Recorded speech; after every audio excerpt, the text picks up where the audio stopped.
Ramin is Iranian-Canadian and Zoroastrian. He immigrated to Canada with his family in the mid-1990s when he was 11 years old. His story isn't that unusual, and in fact, many immigrants to North America will probably relate to his experience adjusting to life in a new society.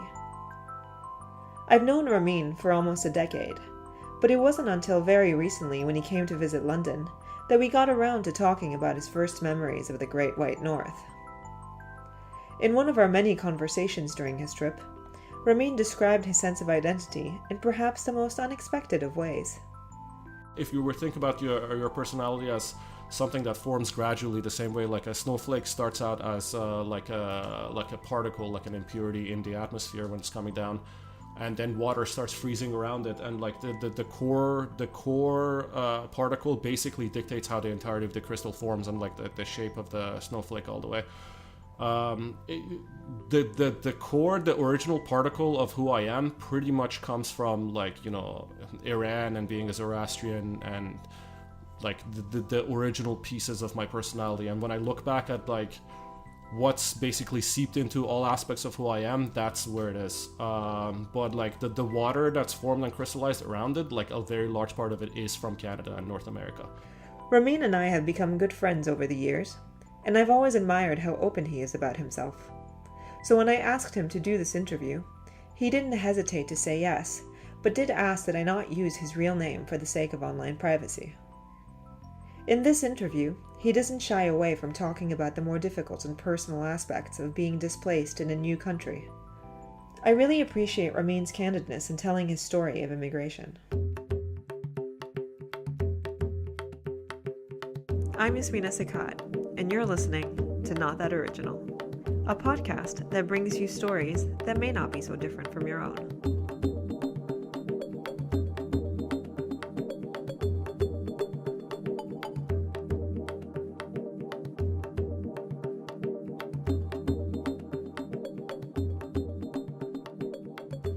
How do you identify when someone asks you where you're from?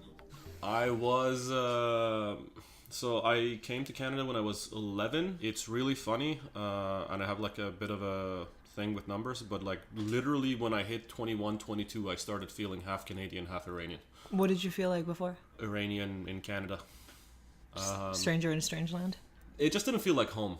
There wasn't any like strong connotation to it. There wasn't like there were dimensions of discomfort and everything, but yeah, it didn't feel like home. And it was funny, like literally when I hit 21, 22, and like it was exactly half and half of my life, it's like, like Canada's kind of home now. What changed it for you? No idea. Yeah, I don't know. It wasn't friends. I think you just got used to a place, you grew into a place. It's hard to tell. But I remember like the feeling, it was a non-trivial feeling of like, yeah, like this is kind of home now. It was just a non-trivial sensation of like I could sense that this place is a bit more like home now. It's not just a place I moved to. What are your earliest memories of Iran? Earliest? Earliest or strongest, actually? Ooh, interesting. Okay, earliest is in my head, so I'll get it out of the way. Earliest memory is me sitting in my grandfather's home and my aunt coming over. We used to go to my grandparents' house pretty much every weekend, and my aunts, like other family members would be there. And I must have been less than 3 years old, because I remember like having a very low perspective in the room. I think I fit underneath the chairs when I was sitting. And I remember like looking up, and the conversation was like how my brother could fit into my aunt's husband's shoes. But I remember that. I couldn't have been 3. I don't think I was 3 years old. That's probably my favorite, my first memory in life. A strong memory that comes up is my aunt leaving the country and us saying goodbye to her at the airport. In the airport, there's a glass wall after people have gone past some checkpoint. I don't know if it's security, whatever it is. And her like waving goodbye, and that sucked. Was this like a permanent move? Yeah. Oh, okay, so she was immigrated. She was gone after that, yeah. I'm actually trying to think like if there's any memories of like the country itself that stick out a lot. Yeah, like when you think of Iran, what do you think of?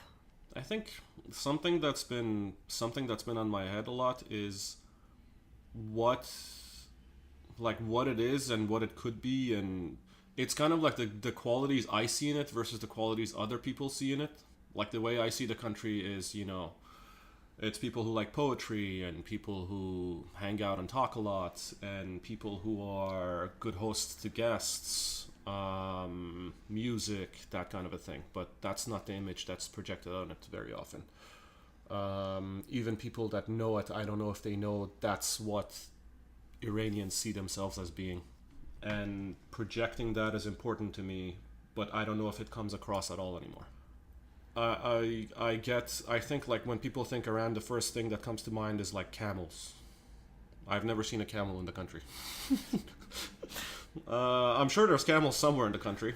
I don't know if there are any prevalence to them. There's definitely nothing in the capital. There's nothing in the big cities. Like it's not that kind of place. But like I wonder if the country's culture, if the core of what the country is, thought it is, tries to be any of that. I wonder if any of that exists or is surviving or coming forward or projecting. Right. So, what did your parents do in Iran? What was your life like? My dad was the doctor. My mom was I don't know, I guess a homemaker you would call it. Life was good. We were in a small town, so everybody knew my dad. Somebody once asked, like, who are you? And I said, I was a kid. I was like 9 years old or something. It's like, who are you? I'm like, I'm my dad's son. Because like in my head, I wanted to say like, I'm blah, blah, blah son. And they would know him because he's like one of the doctors in town, and like people knew everybody kind of. But like in my head, I just replaced the nouns, and it's like, I'm my dad's son, and they're like, well, yeah, no shit. And I felt like a bit of an ass, but it was funny. Why did your family move to Canada? Essentially for the kids. The education system, or like the prospects for kids to do whatever they wanted essentially in the country, was a bit limited. At the very least, the university system was not doing as well as it once did, and yeah, my parents pretty much wanted us to have a better potential future. How old were you when you first moved to Canada? 11. And you said your dad was a doctor in Iran. What did he do when you moved to Canada? He hopped back and forth and kept working in Iran for like 3 years maybe. And then he became a technician here. My dad's was a radiologist. He's now a radiology technician in Canada. So he never got his... No, he was 40 something when we came over, and he'd have to start med school from the beginning. And who remembers biochemistry? That's terrible. Yeah, who remembers basic chemistry at age 45 to like go through all of that again? So, what kind of impact did moving to Canada have on your lifestyle? Big impact. Perceived, anyways. At least perceived. No, pretty big impact. In Iran, at least financially, we were in a place where we were fine, right? Like there were no issues. Everything was good. Here, it was more like, at the very least, there was a lot of uncertainty. It took a while for my dad to find, get even the technician's license and become a technician. I was worried for a very long time about like finances. It's kind of an instinct that's, I think, permanent in me now. Yeah, it was a lot to adjust to. That sounds rough. Yeah, it's not pleasant, but at the same time, it's like you, as a kid, you adjust to pretty fast. It's weird. You adjust, like it's also like parts of it nowadays, at least. Like it's, I think you get tougher. Like growing up without problems, I don't think is good for a human being. Having some problems and thinking about these things, it's the thing of like you get stronger through pain, or you get wisdom through pain. It's just how wise do you want to be is a conversation I had with somebody that always sticks with me. Yeah, at some point you just hope like things get smooth and you're wise enough that you can weather whatever comes later. But yeah, that's what that was. You get tougher. The move. Yeah. What were your first impressions of Canada? The middle school I went to, we had a teacher who was quite attractive. Okay. Yeah, I remember my grade 6 teacher, I guess. And yeah, the high school, middle school, the playground or whatever was kind of cold, or I don't know. I was in a city that was very, very green, and there were trees everywhere, and like it was ridiculously green, and Toronto isn't quite that green. It is green, but it's not that green. So there was a contrast there. I remember standing up to answer a question and the whole class looking at me. I'm like, what?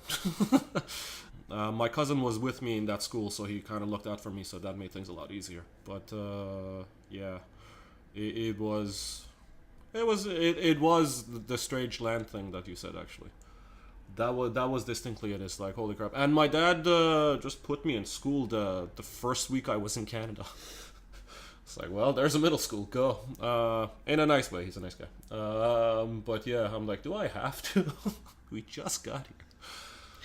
You already spoke English, but sometimes knowing the language, or at least passing as somebody who really knows the language, can have its own challenges, like understanding subtle differences in usage. Was that a problem for you? I don't know if this is true, because I haven't seen the other side of the other side of it, I guess. But for me, I kept on putting my foot in my mouth, because I think when you if you speak the language incorrect, like completely incorrectly, people will give you credit of like, yeah, he doesn't know the language, he said something stupid. But like when I said something in like relatively fluent sounding, like well pronounced English, they're like, oh, he means that. And the story I mentioned before, that first day of school, really nice middle school, friendly middle school teacher, tried to introduce me to the class, everything.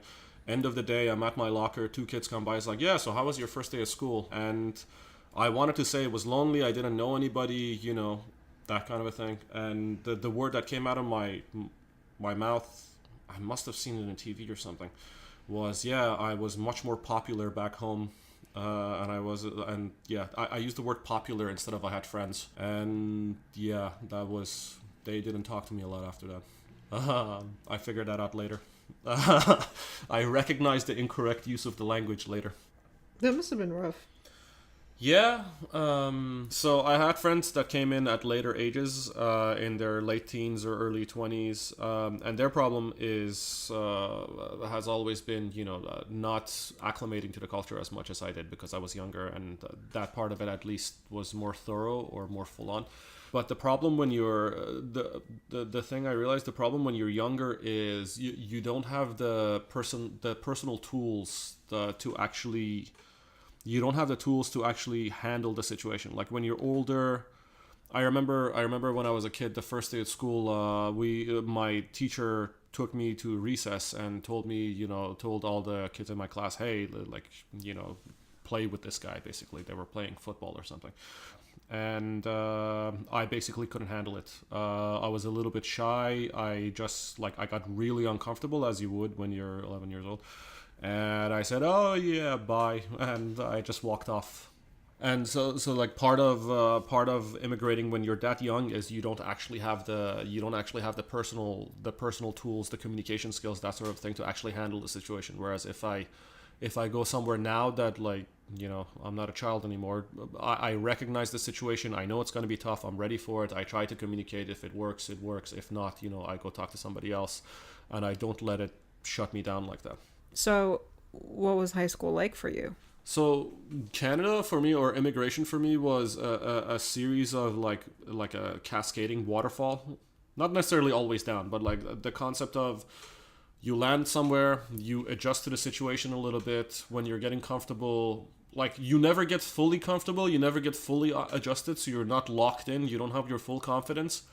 And like it's funny, like middle school is a couple of years, high school is a couple of years, college is a couple of years, and after college is when you actually get to settle into like a smooth existence and settle in. But like what happened was, in middle school I had almost adjusted by the end of grade 8, and then grade 9 is like, oh damn, a new environment. And my high school was a lot different than my middle school. Like it was a tougher school. Like there were fights, there was non-trivial proper violence. It was just not as easy a place to exist in. And yeah, so I went through middle school, then I dropped into high school, and it's like basically here we go again. And because it was kind of a rough high school, and my middle school was kind of a good middle school, a lot of the kids I had made friends with, their parents actively put them in a different high school, or they applied to go to a different high school. So I was basically starting at zero with no friends, adjusting to a new situation. And yeah, it was tough. I remember the first day of a class, a much larger fellow student asked to copy my work, and I said no. He threatened to sew my face to my ass. in those words. I still remember. I remember the exact computer screen and the kid and everything. It was kind of intense, and I was really glad he didn't actually sew my face to my ass. Yeah. If you're having trouble in school, did you ever talk to your parents about it?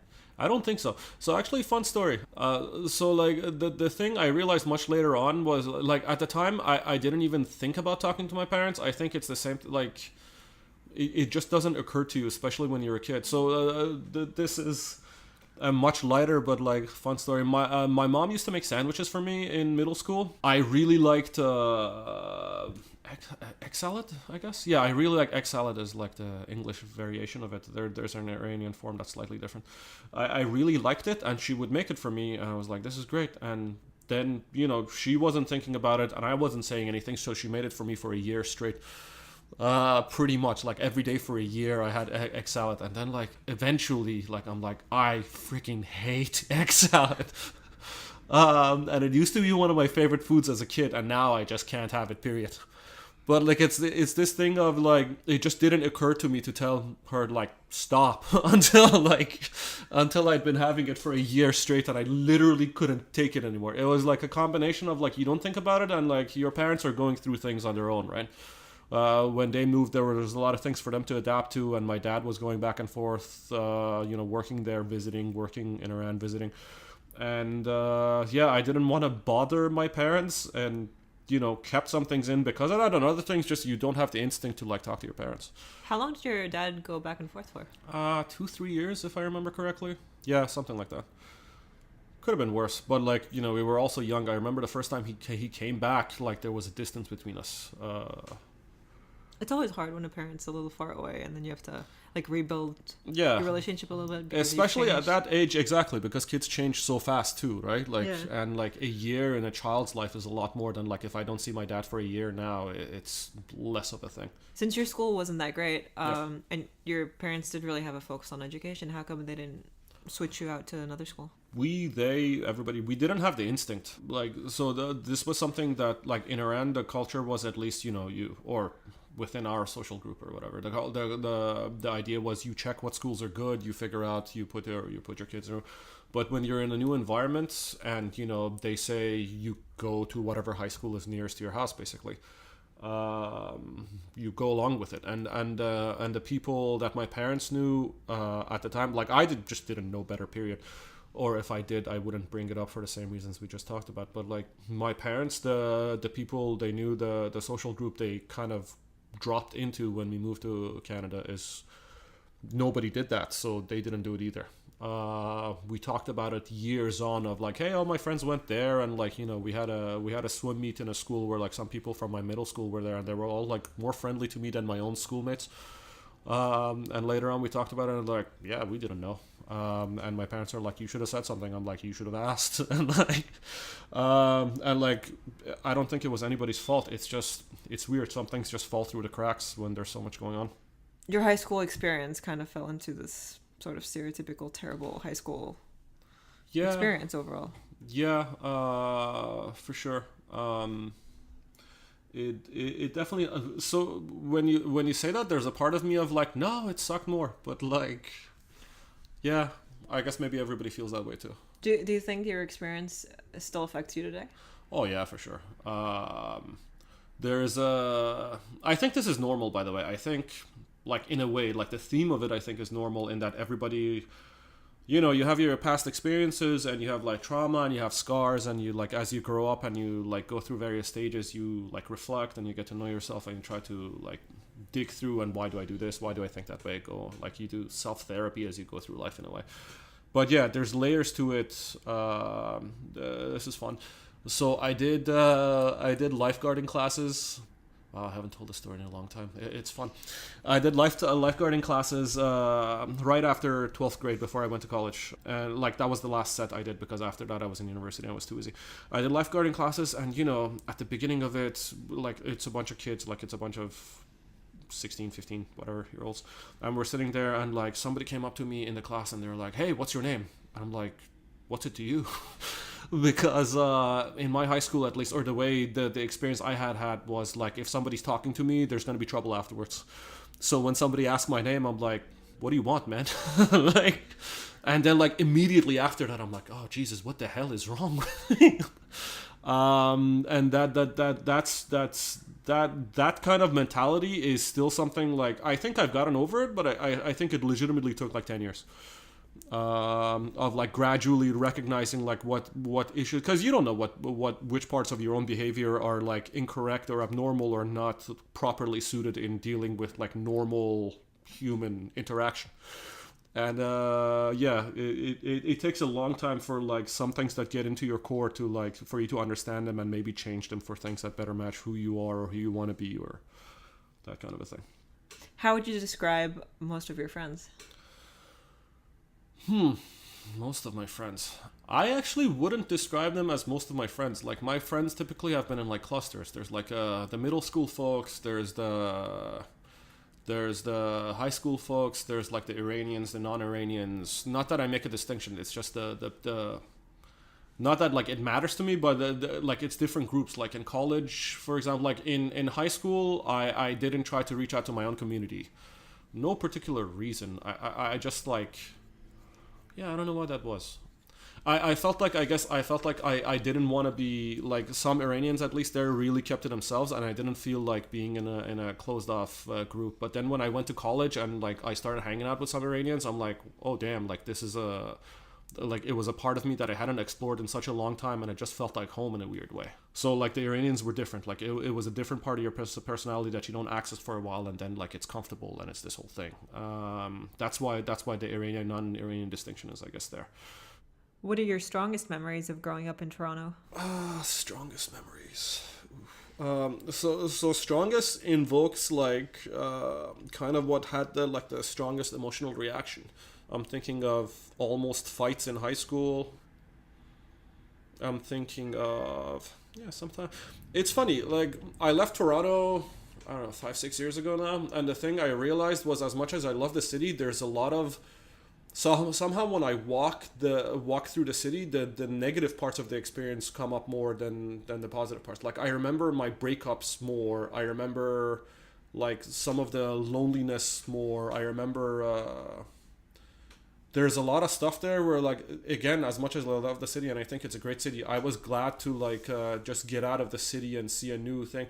There's a song, it's Audio Slave, Doesn't Remind Me, where Cornell is talking about how like he really loves like going to, the song lyric is like he loves going to Japan and getting lost at night, because like after a lifetime of like all the things you've gone through and all the pain and the suffering and all the things you've experienced, it's just good to get out of a place and like not have anything come to your mind when you're walking around somewhere.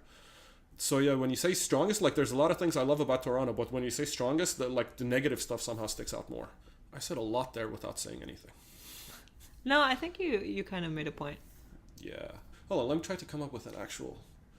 If you put me on the spot and said like what comes to mind, okay, what comes to mind like immediately if you were put me on the spot actually is a positive memory of like when my family from Vancouver visited and we went on top of the CN Tower and I could see the whole city, and I could see like, you know, I could see the university, I could see Harbourfront, I could see my parents' house, I could see, you know, Yonge, I could see college, I could see I could see all the different neighborhoods and remember all the different things I've done, like from a new perspective though. And I could see the GO train like going through the city really slowly. It was cool.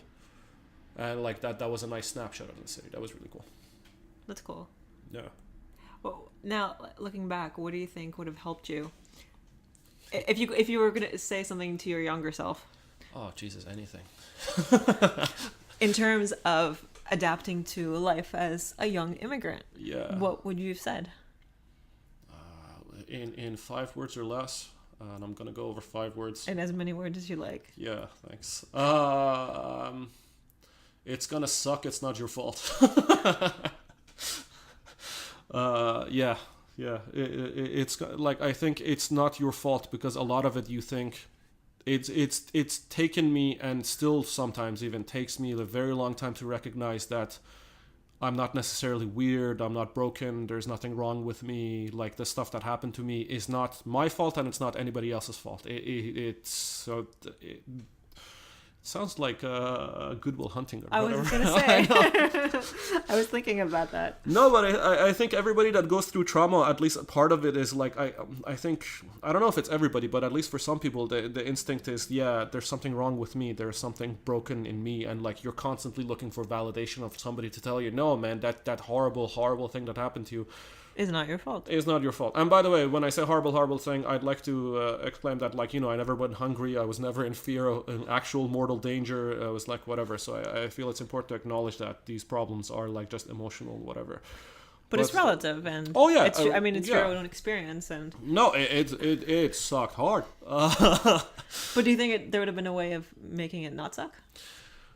Yeah, I think if I had the instinct to like talk to my parents more, if I had a couple of like people that understood where I was and like show me the ropes, like there's kids I talk to now and I try to do that for them.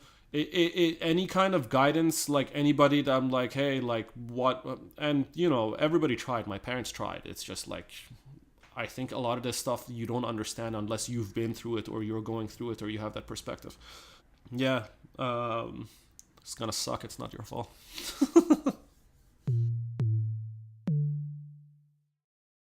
Thanks for listening to Not That Original. If you enjoyed this episode, please subscribe and feel free to share this podcast.